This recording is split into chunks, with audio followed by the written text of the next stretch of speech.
ఆంధ్రప్రదేశ్ రాష్ట్రం తీవ్రమైన ఆర్థిక ఇబ్బందుల్లో ఉన్నప్పటికీ సీఎం చంద్రబాబు నాయుడు ప్రభుత్వం ప్రజలకు సంక్షేమం, అభివృద్ధిని అందిస్తూ రాష్ట్రాన్ని అన్ని రంగాల్లో అగ్రస్థానంలో నిలపాలని సీఎం చంద్రబాబు నాయుడు 74 ఏళ్ల వయసులో ఎంతగానో కష్టపడుతూ రాష్ట్రానికి బంగారు బాటలు వేస్తున్నారని మంగళగిరి నియోజకవర్గ టీడీపీ సమన్వయకర్త నందం అబద్దయ్య పేర్కొన్నారు. కూటమి ప్రభుత్వంపై వైఎస్ఆర్ కాంగ్రెస్ పార్టీ నాయకులు అసత్య ప్రచారం చేస్తున్నారని అబద్దయ్య ఆగ్రహం వ్యక్తం చేశారు.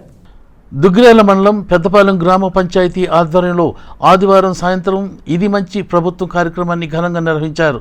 ఈ సందర్భంగా కూటమి నాయకులు మాట్లాడుతూ 100 రోజుల్లో కూటమి ప్రభుత్వంలో ప్రజలకు జరిగిన మేలును ఇది మంచి ప్రభుత్వం కార్యక్రమం ద్వారా ప్రజలకు వివరించడం జరిగిందని తెలిపారు. కార్యక్రమంలో కూటమి నాయకులు గ్రామ sarpanch Patibandla Krishnaprasad, Duggirala in charge MPP Sheikh Jabina, MPTC Puthumbaka Satyasai Krishna, M Satyanarayana, Gudur Venkatrao, ఏళ్ల జయలక్ష్మి, పసుపులెట్టి శ్రీనివాసరావు, పసుపులెట్టి గణేష్ యాదవ్, సర్పంచులు, ఎంపీటీసీలు, గ్రామస్తులు, మహిళలు తదితరులు పాల్గొన్నారు. కానీ ఇవాళ నారా లోకేష్ బాబు గారు ఒకటే చెప్తున్నారు, ఈ నియోజకవర్గంలో ప్రతి ఇంట్లో చదువుకున్న బిడ్డలు ఉన్నారు.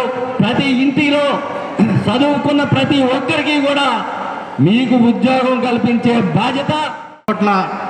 లోట్ అప్పులు చేసిన ప్రభుత్వంలో మరలా ఈ రాష్ట్రాన్ని గాడిలో పెట్టేదానికి మెల్లిమెల్లిగా అడుగులు వేయడం జరిగింది. ఎన్ని అప్పులున్నా, ఎన్ని ఆర్థిక ఇబ్బందులు ఉన్నా కూడా ఈ రాష్ట్రంలో అడుగుపెట్టి మనందరికీ కూడా మాయ మాటలు చెప్పి, అబద్ధపు మాటలు చెప్పి, మోసపూరితమైన మాటలు చెప్పి అధికారం చేపట్టిన సంగతి మనందరూ కూడా తెలుసు. 70s ఉండి కూడాను ఈరోజు 30 ఏళ్ళ కుర్రాడు వల్లే వరదల్లో వెళ్ళి రాత్రనక పగలనకను ధైర్యంగా వెళ్ళేసి వాళ్ళందరికీ ఆపన్న హస్తం ఇచ్చి మీ అందరికీ నేనున్నాను అంటూ సాయం చేయడంలో ముందు ఘనత ఎవరిదయ్యా అంటే ఈరోజు చంద్రబాబు నాయుడు గారికి చెల్లుతుంది అనేది కూడా